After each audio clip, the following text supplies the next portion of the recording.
the moderator of our first session, Jenny Frankel. Hi, everybody. It's my sincere pleasure to introduce Stephen Williams. He's the Northwest Region Manager for Solid Waste Management Program in the Washington Department of Ecology. And he's going to talk to us about our state's litter cleanup efforts and funding opportunities to support those efforts. Thank you, Stephen, and I'll just kick it off to you. So as Jenny mentioned, I'm going to be talking about some litter funding and litter programs. Not the most exciting topic, but it's an important one. Funding taxes as and our dry run through when I was assigned to do taxes and funding. Heather Trim gave me a pep talk. She said, try not to make this too boring. So I will do my best because, funding is important. For those of you on yesterday when Amber Smith mentioned for many years, the funding out of for the litter tax was transferred to other agencies or to the general fund. And there's only one, all the litter work that Ecology does, it has a single fund source, which is the Model Litter Control Act. It's this RCW right here.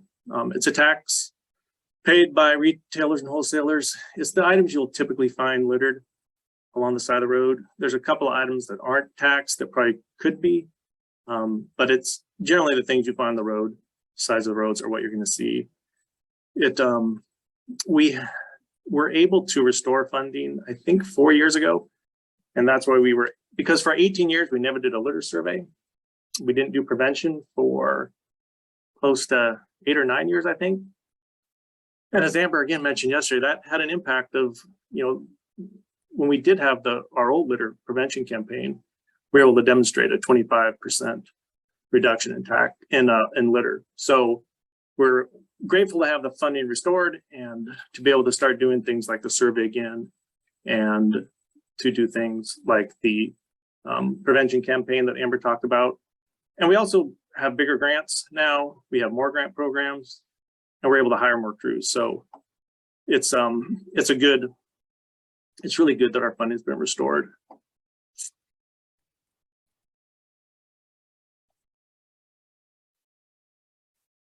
I'm mostly going to focus by statute, the funding is broken down into 3 parts.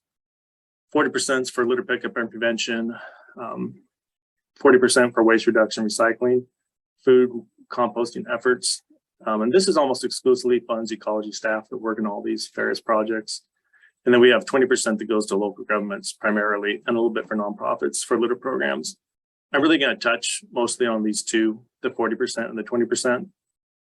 Because that's more applicable to this group. Because like I said, this is almost exclusively Ecology staff. They're doing really important work, but it's not so much litter related. So in the 2023 biennium, this is some of the funding that Ecology, or the activities that Ecology funds out of the 40% for litter cleanup. One of the biggest line items is the Ecology Youth Corps. That's our adult and teen crews that run. You see them on the sides of the road. So you've all seen our bags over the years. We are running fewer youth crews than we used to. We're running more adult crews. During the pandemic, we didn't run any youth crews in 2020 or 2021. And we've made the decision in some of the regions to just continue to fund more adult crews, given the changes that have happened along highways in the last 50 years since this law was first promulgated.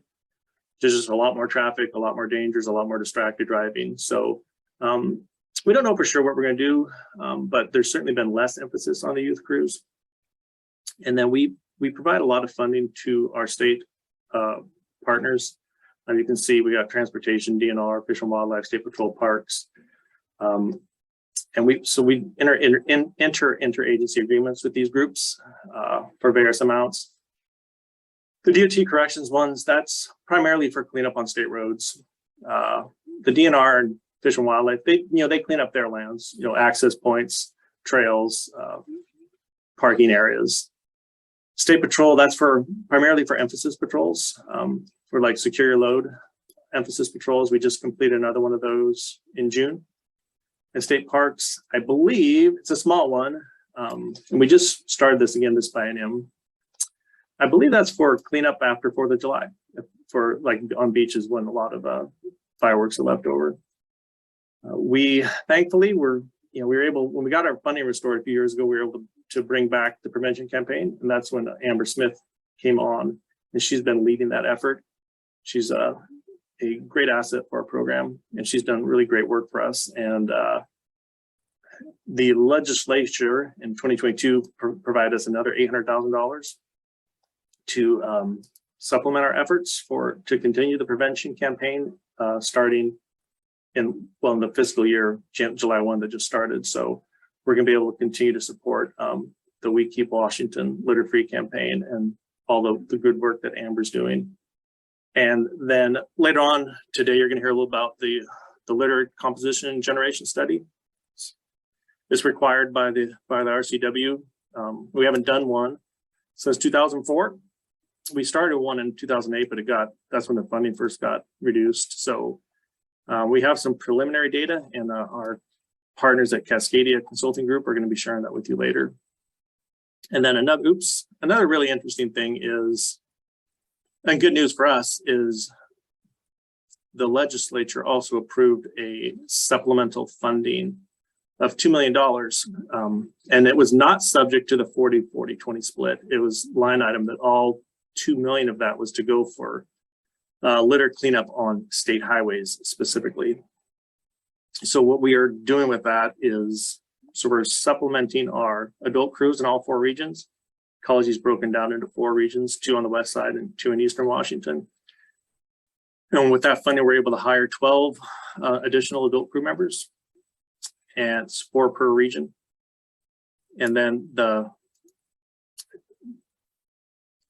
other thing with the bulk of the money, we are right now in the process of contracting out that work.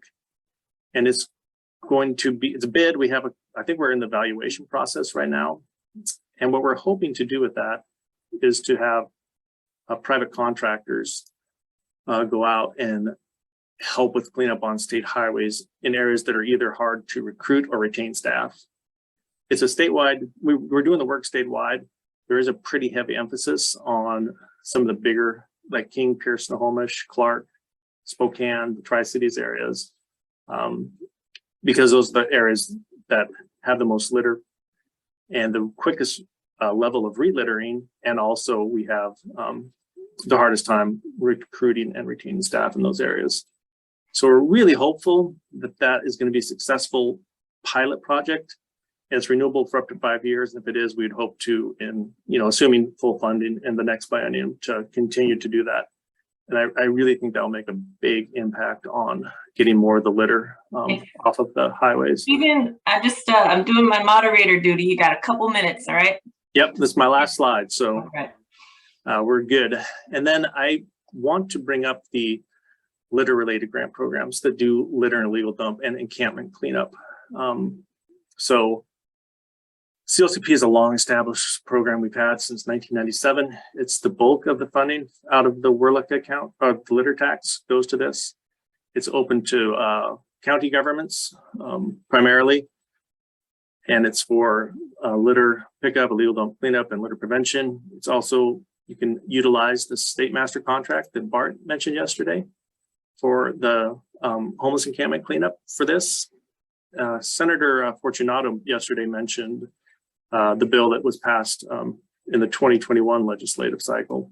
His bill was Senate Bill 5040. That's been codified now into law, and we've named it the RAMP Litter Cleanup Program. And it's open to any local government, city or county, a municipality. But it's very narrow in scope. It's only for cleanup on ramps in your jurisdiction, state highway ramps specifically. We anticipate there'll probably be, this is the funding we devote to this biennium. They'll probably be close to around, probably more than that. I wouldn't want to speculate how much more, but I anticipate there'll be a little more. And then the other grant program that's funded out of the litter tax is the waste reduction, recycling, and education grants. We call them RED. They are for litter prevention, a lot of them tend to focus on waste reduction, recycling, composting. That grant period is going to open probably fall of next year, and this is what it's funded at in the current biennium. My guess is it will be similar in the next biennium.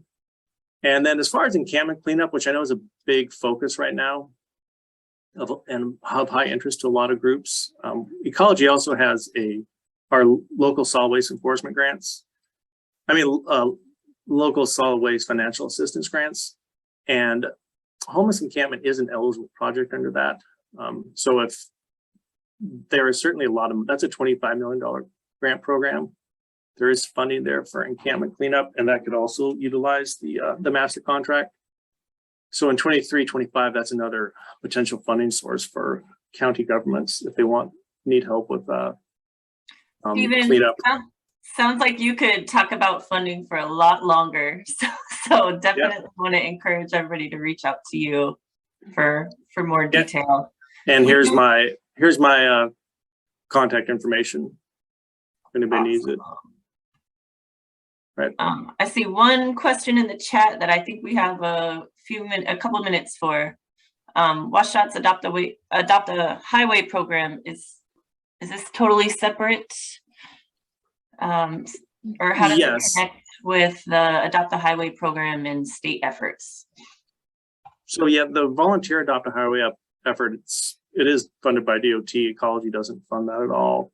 So it is essentially separate. We coordinate closely with DOT on a lot of our cleanup efforts, but the Adopt a Highway is pretty separate. And then DOT also operates a contracted Adopt a Highway, but that's strictly that's when you see like the sign of a business that says like Snoqualmie Casino is adopting a stretch of I-90. That's actually, DOT is not involved in that. Those contracts are strictly between the business and the contractor who does the work. Nice. But DOT is a big partner for us for sure. Thanks, Stephen. I'm not seeing any other hands, so I'm gonna move us forward to our panel. Our next panel is pretty exciting to me. I manage our Seattle's Adopt a Street program, so this next panel is really around community efforts for community cleanups. And with that, I want to invite Jewel to join us. There you are.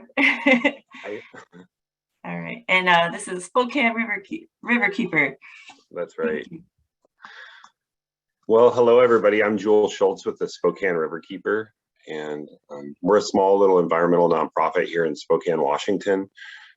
We do a lot of things. I think you could probably compartmentalize it by saying that we protect the Spokane River and its tributaries. Some of what we do is pretty complicated, I feel. Policy work, advocacy work, lawsuits, some of it's unpopular, maybe, but it's really effective, we feel like, in protecting the river. We also run a river cleanup program, and that's what I'm here to talk about today. I'm going to talk about how we do it, why we do it, what we do, and sort of where we hope to go. A lot of the discussion we've had, especially yesterday, makes me think that we're on the right track, so that's exciting to me. Yeah, moving forward.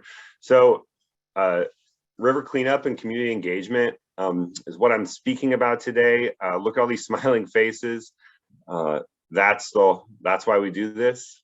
So many people helping protect the river and understanding our message. So Spokane River is a river that flows through Spokane, Washington. It's an urban river. Here it's over, you can see the star on the east side of the state, for those of you that are unfamiliar with where Spokane is. It runs through a population of, 400,000 people. Spokane's the second biggest, technically the second biggest city in Washington state. With the urban river comes urban issues, right? And urban issues are litter in some cases. So we have taken upon ourselves to do a little river cleanup program, and it's grown throughout the years. And it's grown as the needs have changed in the community, and it's grown with, I'd say, with the community and our volunteers and our organization. Okay. So first thing I want to say is, why do river cleanup? There's a picture of my boss rafting a boat of trash down the Spokane River in downtown Spokane. And there's some reasons you may choose to do river cleanup that aren't immediately obvious, right? For us, these are the reasons I thought of. Community and volunteer engagement is huge, right? You have a captive audience when you're doing these river cleanups to tell about your mission and why you do what you do. You can tell them about the river. You can tell them about how to protect the river. You can get them engaged and involved. I would say one of the things that I never thought of was river cleanup provides easy to understand mission and results. And so a lot of what we do is complicated, like I said, but river cleanup is not. You're cleaning up the river. And that's something that pretty much everybody can get behind. So it's also a uniter with people that may not agree with other things that we do. It feels good. We had a psychiatrist do his doctoral thesis on how you feel after you do a river cleanup. And so there's a good reason. It's good to get out there, and it cleans the river, right? I would say that's low on the list because that's the obvious one, right?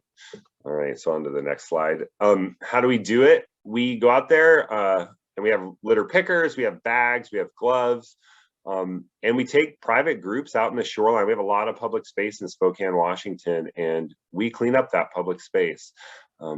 As the water goes down, litter is left in the willows and on the banks. People also are partying on the banks, sleeping on the banks of the river, and they leave their stuff there, and we clean it up for them. Their trash there, I should say. We don't clean up any private or any belongings. We also do a public event every year. We did one for Earth Day. This year they had 180 people. We sort of capped it at that because our capacity for organization is limited. We also float the river in our raft, okay? And our river is floatable most times via raft, and we can reach locations that are really hard to get to. We have this specially made platform for our boat. You can see in this photo that we can just load up with about 900 pounds of trash and get these really, really hard to reach places. And we just have to take it to the boat ramp and unload it in the garbage truck. Floating also allows us to take outreach professionals down the river, which I'll talk to you a little bit about later. During the pandemic, we also started a DIY program where we just provided the supplies and you can go clean up the river on your own, and we'll pick up the bag trash. And so that got a lot of groups involved that couldn't otherwise. We also just got a AmeriCorps employee for the summer who has increased our capacity dramatically in terms of the number of cleanups we can do. Just with one sort of half-time employee, which is me running the program, I wasn't able to sort of have the reach that I needed to the community and do the number of cleanups the community needed us to do. So that's been a huge win for our program as well. I'll talk about that in a minute.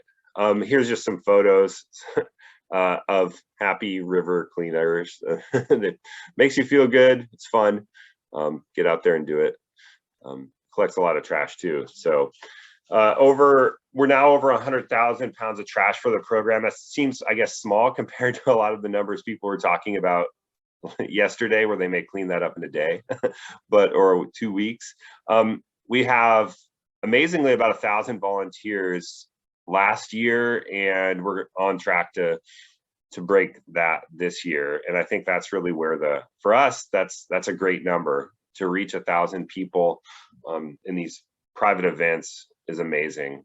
Our total pounds are down this year because we haven't started floating due to the high water. There was no riverbanks to clean up, but we're just starting that. So, and we've done 42 cleanups this year. So we're well on our way to meeting our goal of 26,000 pounds this year, and we're just halfway through the year. So that's good. Here's a picture of some happy river cleaners that helped me remove bag trash from a really hard to reach spot in the Spokane River.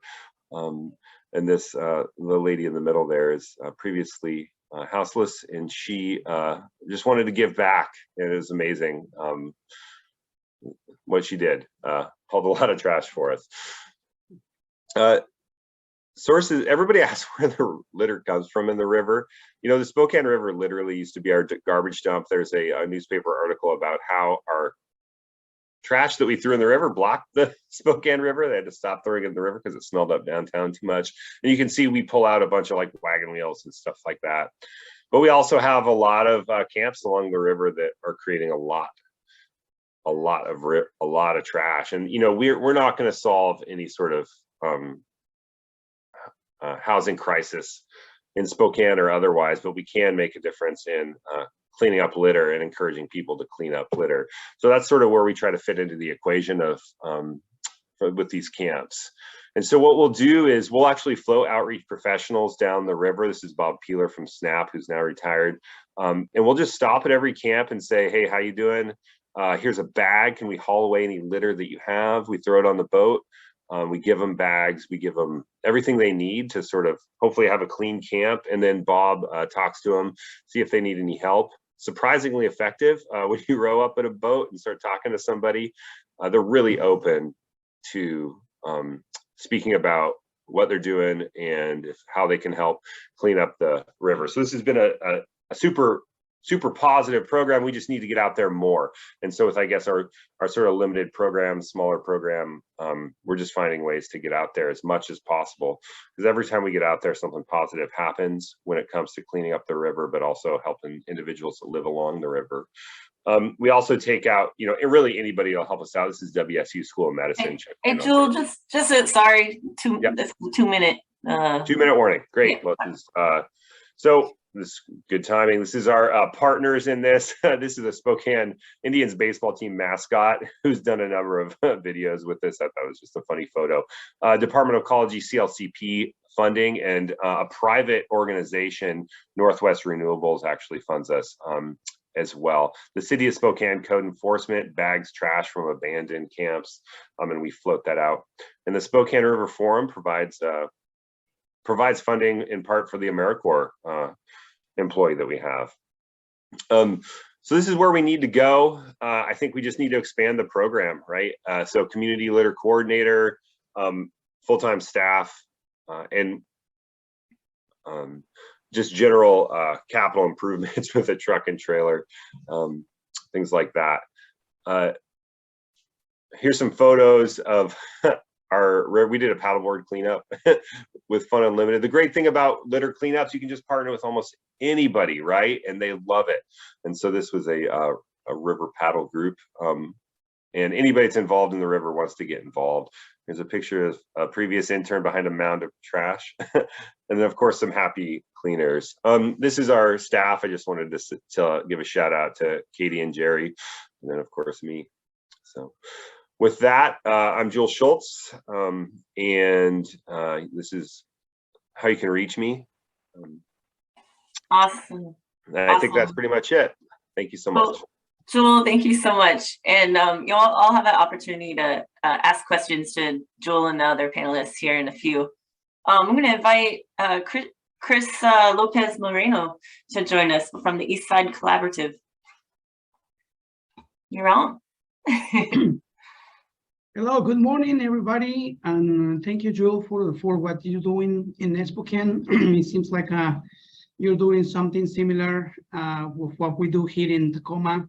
I guess you are kind of like also like me in the multiverse in another way, another place. But it'll be nice to chat maybe later on the road to exchange some experiences. But okay, I think it's movie time for us. So let me prepare here my to share screen here, and we're going to watch a video here. Okay, here we go. Oh, 1 second. I have to just put a quick password here to tell Apple that it's okay to. So let's do this and go.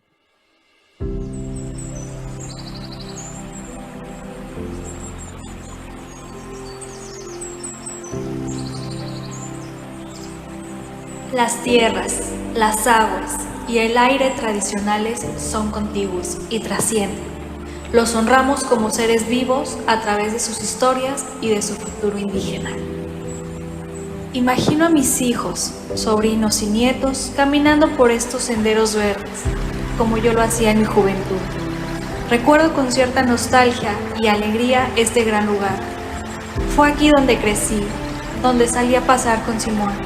Simón fue mi gran amigo canino, un agradable pastor australiano, que me acompañó en mis mejores aventuras de joven. Mi deseo es que las nuevas generaciones disfruten este parque tanto como yo lo hacía, que tengan espacios verdes y seguros. Quiero que Swan Creek Park sea lo que era antes. Es parte importante del lugar donde crecí, es parte de mi comunidad. Es aquí donde mi papá solía correr todas las mañanas. Es aquí donde Katy, mi vecina, solía pasear al mediodía con su hijo. Es aquí donde los jóvenes andaban en bicicleta. Swan Creek es un escape de la ciudad, del ruido, el tráfico, y me siento responsable de mantenerlo limpio y seguro. Por lo que hoy hago un llamado para mantener Swan Creek como se merece y como lo merecen nuestros hijos. No dejemos que se siga deteriorando. No podemos simplemente ignorar el problema de basura e inseguridad que se vive actualmente. No olvidemos que nuestro parque es una gran fuente de oxígeno y sobre todo que es parte de nuestra vida, historia y recuerdos. Involucremos a nuestra familia, amigos, vecinos a mantener limpio nuestro parque. Es importante hacer pequeñas acciones por nuestro parque y tal vez si todos lo hacemos, se puedan multiplicar y puedan cambiar el mundo. Hay mucho por hacer. Espera el llamado. Cuento con tu participación para dejar una huella positiva en nuestro parque, en nuestra comunidad, en las futuras generaciones. Recuerda, este parque es la casa de plantas, animales, peces y nosotros solo somos sus invitados.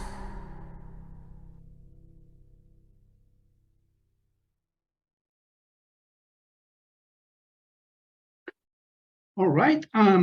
Well, my name is Chris Lopez Moreno, and I'm part of a small group here in Tacoma, in East Tacoma. It's called East Tacoma Collaborative. It's a group that, with the support of a couple grants that came to the city, managed by the Tacoma Pierce County Health Department, and with the support also of Pierce Conservation District, which they were coaching us in putting together this group to identify the needs, especially for walkability in East Tacoma. We came up with this idea of celebrate Day of Earth back in 2020 in April. Well, as we all know, in March, we started hearing more about COVID-19 and all the restrictions, and the plan for celebrating Day of Earth by doing a cleanup in a very important and big park here in Tacoma is called Swan Creek. Those plans, they kind of stopped because of the COVID. But even with the restrictions, but of course, you know, taking care of each other with by wearing masks and gloves and watching our distance and all that, we organized this cleanup in 2020. It wasn't in April, but we did it in July. And the result of that was recollection of almost 3 tons of garbage that we pull out of that park. It's as you saw it in the video, it's a large area where we have to divide it in sections, and we did it with a week. Why we did it like that is because we gave opportunity to people to participate in like any time of the week, and also because we needed to do it in small groups with all the distance and all that COVID-19 restrictions. The idea came out of one of the members of this small group.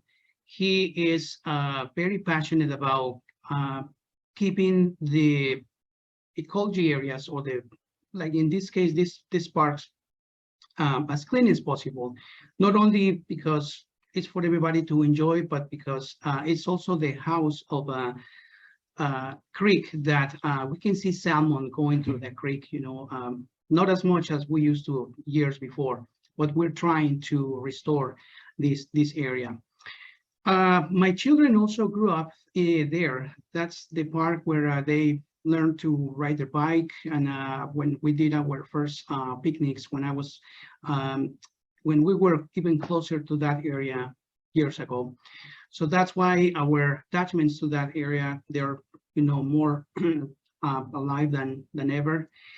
And with that cleanup, the idea was not only to have it just like one time, yeah, we celebrate Day of Air by doing that, and that's it. No, it's to create a habit, some kind of a yearly celebration, at least once a year, that we can invite people in the community to participate, focus on youths, focus on our next generation that are going to be taking care of this area.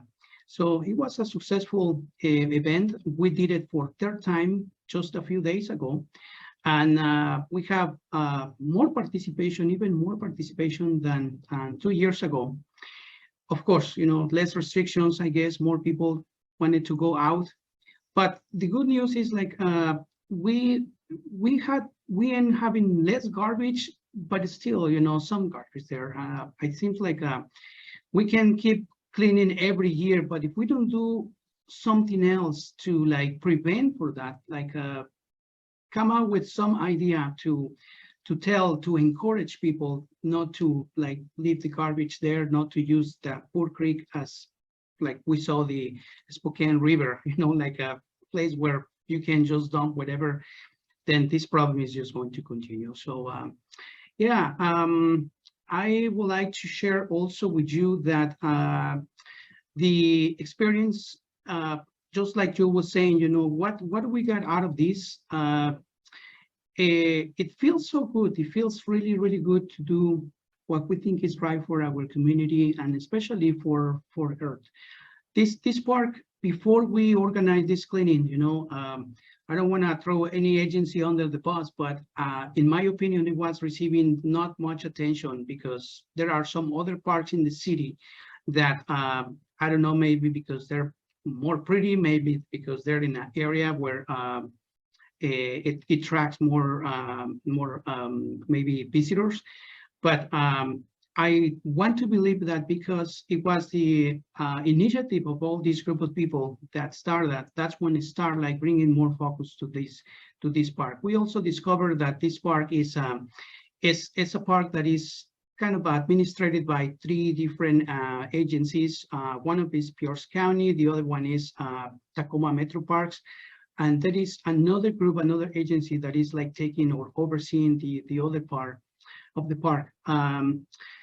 We also discovered that there was an illegal tire dumping there that we found the first time we pulled out of like almost 20 tires out of that poor river that they were bare on the ground, that we have to use some tools to get them out. And the question is, how did these tires got there? I mean, it took for us like too much effort to like pull them, because you have to walk maybe 30 minutes like to get to the parking lot. So how people took the job to bring in these tires all the way into this creek, you know, there's a construction, and there is also another company that they said they didn't do it, of course, you know, but if we look at the Google map, we can see that there have some used tires there like in their repair shop. So we don't want to say that they did it in purpose, of course, you know, but obviously there was somehow somebody was just getting lazy or because you cannot put the tires on the garbage. They found maybe just the easy way just to throw them up, you know, over the fence, and oh well, somehow they end close to the river. But anyway, so that was like maybe the saddest part. Another company, another tire company. Chris, just doing my 2-minute warning thing. Thank you so much for keeping us in track. That helps. So this other company, and I want to just mention it because that was very, very helpful. GCR here in Tacoma, well, in 5, which is pretty close to Tacoma.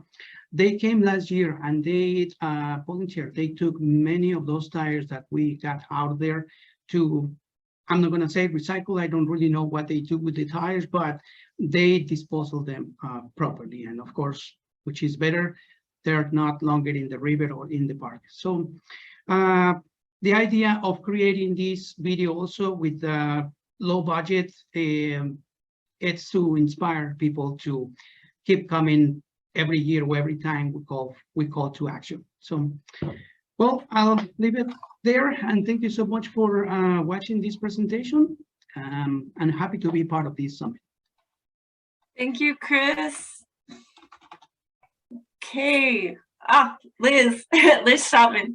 She's with the Surfrider. She's with the Surfrider Foundation. I'm excited to hear all she has to share about her efforts. All right, can you guys see my screen? Yes. Awesome. All right. Hey, thanks for having me today. So yes, I'm Liz Gottman. I am Surfrider Foundation's Washington Regional Manager, and I'm here to talk about sort of specific targeted cleanup programs that we engage in. So hold on to your butts, and that's going to make sense in a second. So for those of you unfamiliar, this is our mission statement. We are all about the protection and enjoyment of the world's ocean, waves, and beaches for all people. So we're a national nonprofit activist network, and our work falls under these 5 initiatives. But of course, today here, I'm going to talk about the infinite uphill battle to fight plastic pollution. And we have 5 volunteer-run chapters here in Washington, located in Bellingham, Seattle, Tacoma, Olympia, and out on the peninsula, and a couple clubs. And I also manage a few chapters in BC. And all of these chapters they have the freedom to pick and choose what programs and campaigns they would like to engage in, but pretty much universally, chapters all over the country, they all do cleanups, at least a few a year, sometimes more. Some do like monthly cleanups. And this is sort of just a snapshot of our cleanups database at cleanups.surfrider.org. These are our 2021 totals, and you can see we've had over 1,000 cleanups. We removed over 16,000 pounds of trash. And to be honest, that number is probably at least twice that. Our volunteers are great at removing trash, but they don't always have the capacity to collect that data and enter it. And so the real number is probably a lot higher. And time and time again, excuse me, the #1 item that we find are cigarette butts. And that's not just true of Surfrider, that's true of other organizations that do cleanup.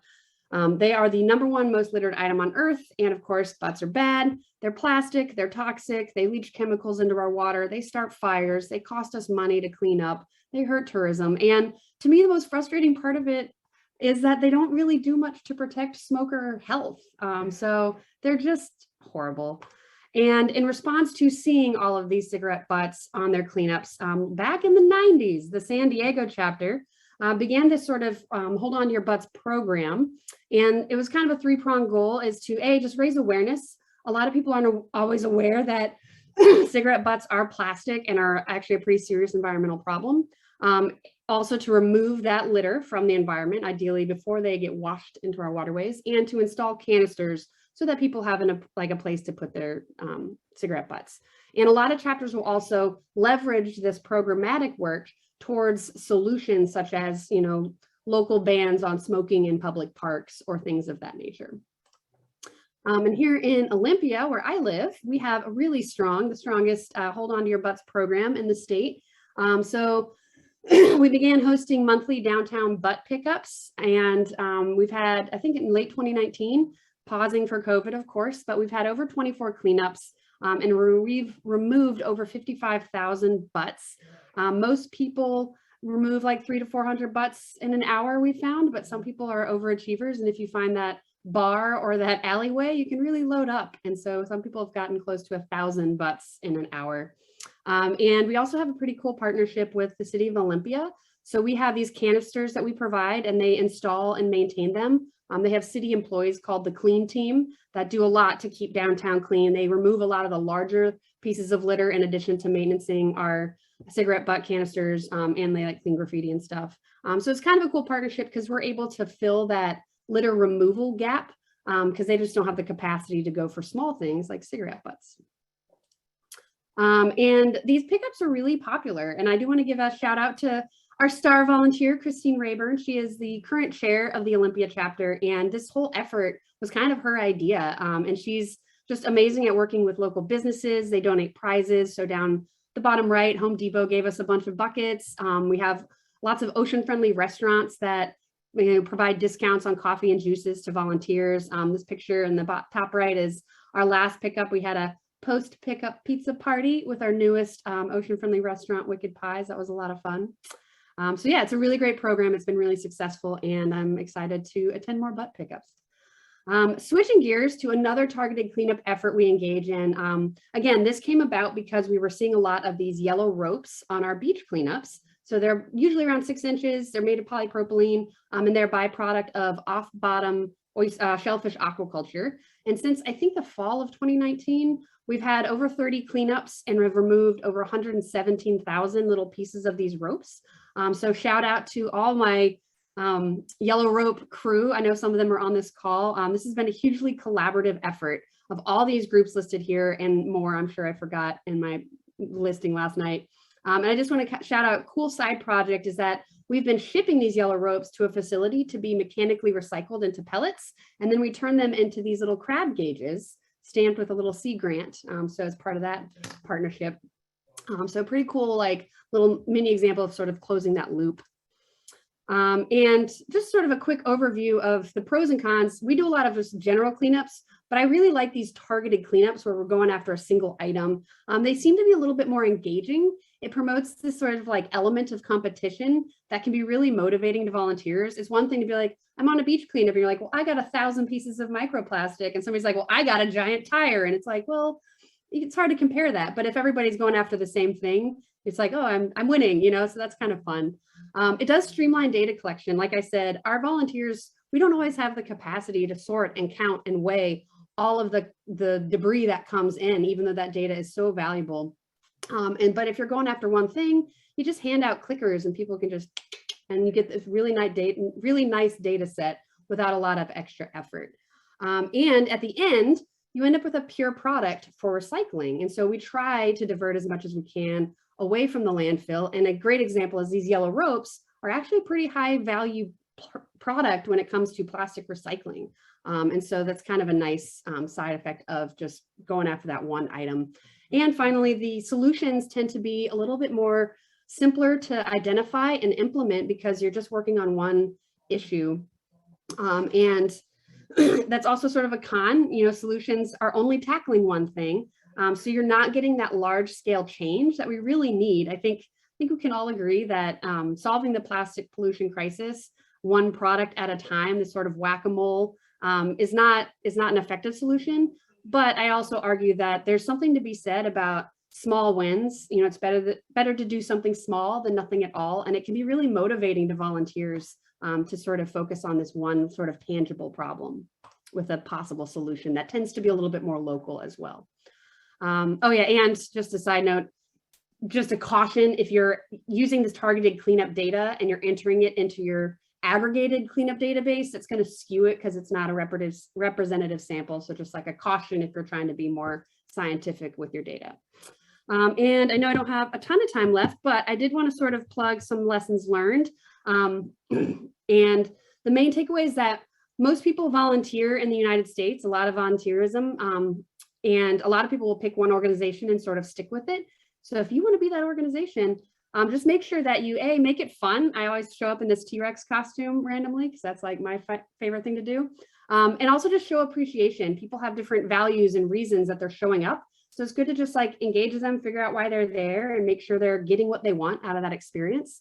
And the biggest thing is to connect them to the bigger picture. It's easy for people to look at small actions in the context of these big problems and feel really discouraged. And it's our job to sort of show them that these actions do add up, especially when you're able to capture those data and leverage them towards policy and behavior change.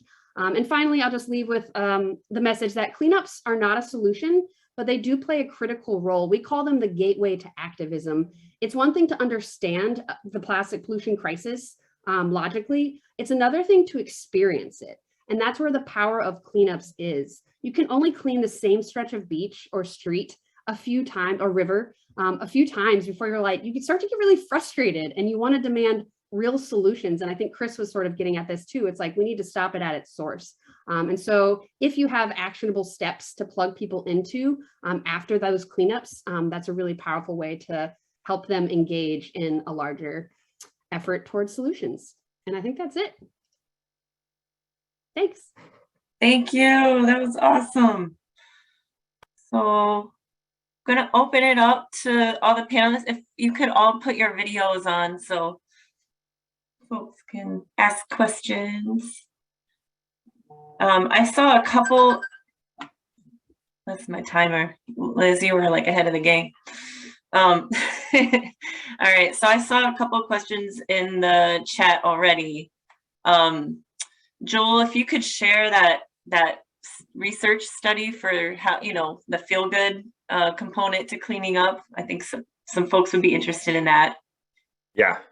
And I thought, And then, go oh ahead. yeah, go ahead. No, you. I thought I Yeah, saw another one about why, were you going to say that using boats? Yeah. So the reason we use boats is because there's no other way to get the litter out. Before we were using boats, they actually hired a pack team of mules to haul out the trash from these really steep banks on the Spokane River. The boat component is there because it's necessary. It's the only way to get the trash out. So I was sorry if I was confused by that. I think in regards to sort of cruising up to people, you clearly, when you pull up on a boat with a load of trash, they clearly know what you're doing, I think, when you pull up, and you're sort of not threatening. You're not walking into a camp. You're still in your space and say, hey, we're a river cleanup, and it's clear what you're doing. So in regards to the social science component, or the social science component of it, I think it's just less threatening, but I don't have any data. Okay. Hey, just a reminder to keep yourself on mute if you're not talking. Sorry, guys. Thanks, Joel. And I'll do the same. So it looks like there's so. Hey, Todd. Okay. All right. So there's a question here for Chris too. What was your biggest challenge? What is the biggest challenge that you were trying to overcome? Biggest challenge was not to find new garbage like every year. That's the biggest thing. How can we encourage people? I mean, we identify some things, like, for example, there are not enough like trash cans, in some key points at the park. Maybe some signage in like different languages, but still, it's not an excuse. We know that we're not supposed to like live here, but they're Yeah, really But that's the biggest challenge. We're still haven't solved it. We're thinking, I don't know, maybe if we put signage that reminding the fines, for like leaving garbage there. We don't know how to. We're gonna try to be more positive, other than punishment for doing it. Trying to be more positive, but that's still the challenge. For sure. Liz, Joel, that question, I'm sure that applies to you as well, if you have anything to add.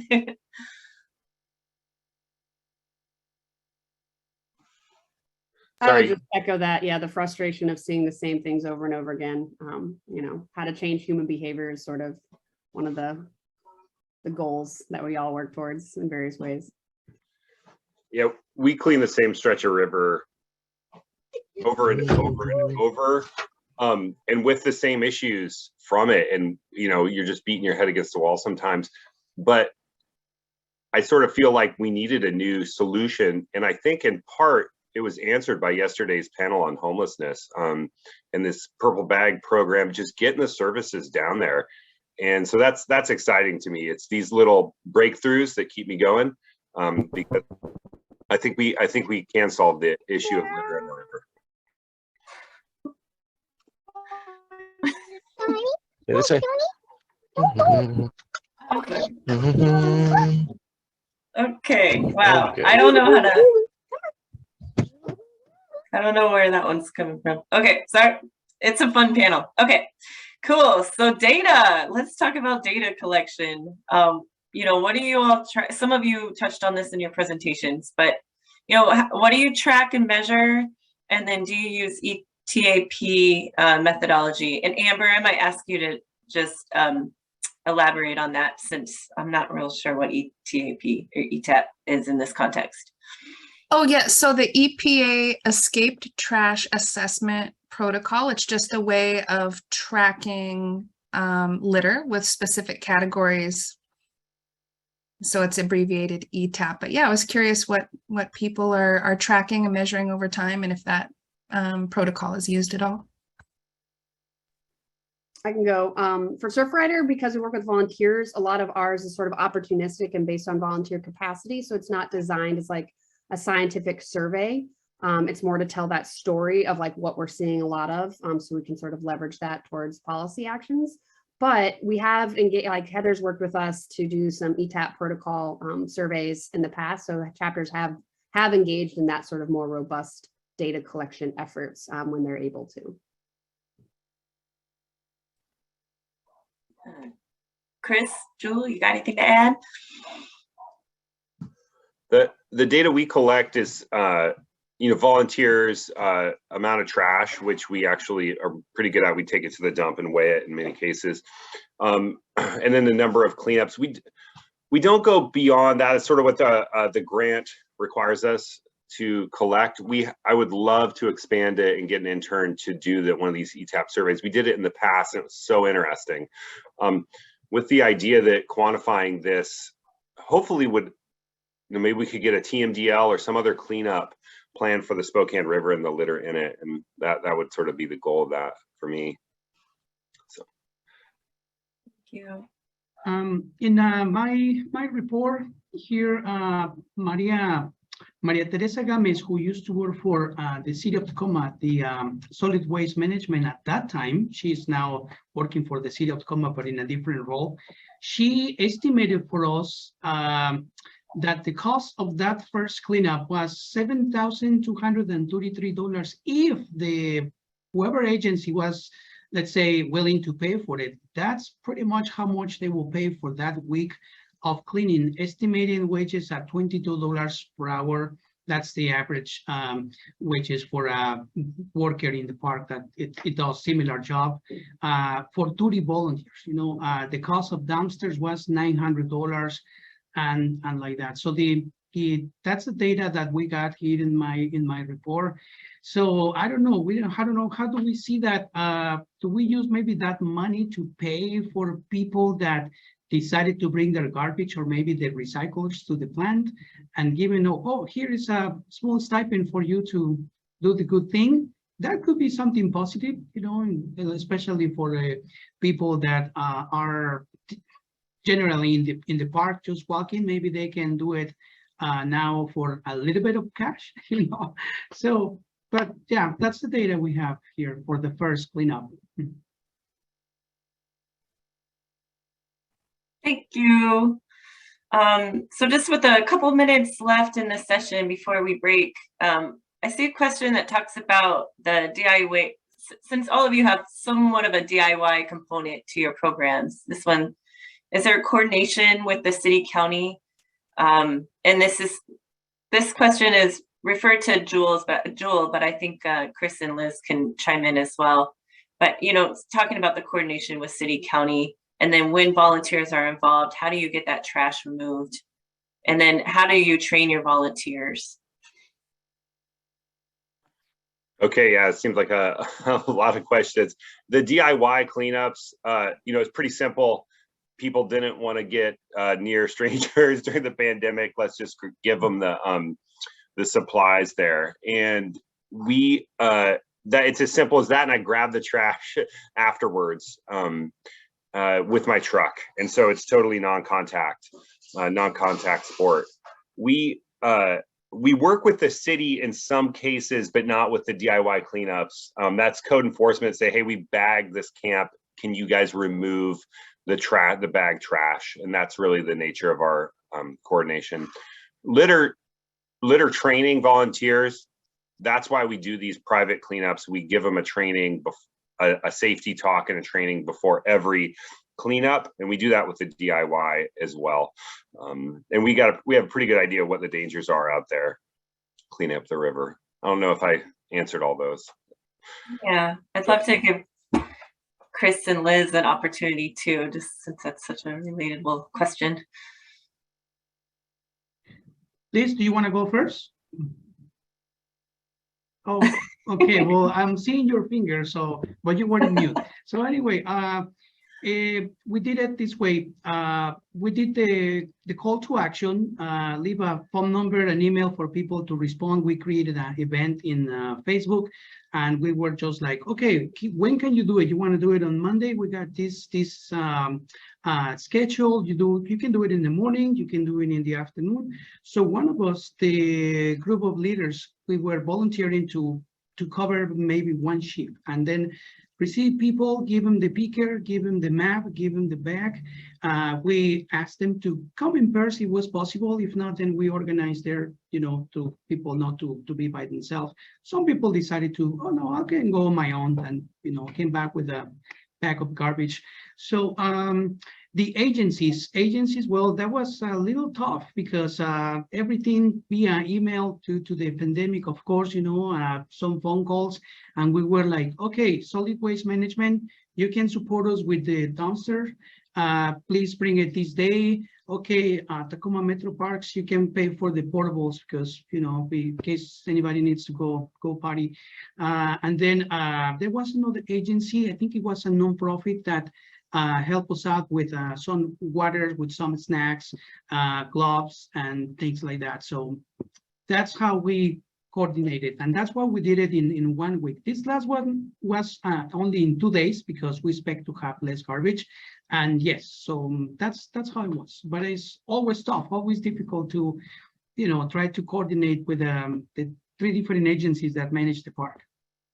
Yeah, and I'll just echo that. We have a great relationship with Washington State Parks that we work with on the coast, and a lot of chapters work with the local municipalities and counties to coordinate those dumpsters so that there is a place for trash to go. But in a lot of cases, if that can't happen, they just haul it away themselves in like their personal vehicles. It sort of is dependent on the chapter and the location of the cleanup and sort of how much trash, like how big is the cleanup to manage all that waste. And as far as training, we have a core group of volunteers that sort of manage and lead the chapter, and they'll sort of recruit additional volunteers that want to be, for example, like beach cleanup captains that can help with like logistics and coordinating, all the contacts that are needed to engage with the cleanup and do some outreach as well. Well, thanks everybody. I'm sorry we ran a couple minutes over. Enjoy your break. We'll see you at 10:15. And thanks again to all our panelists.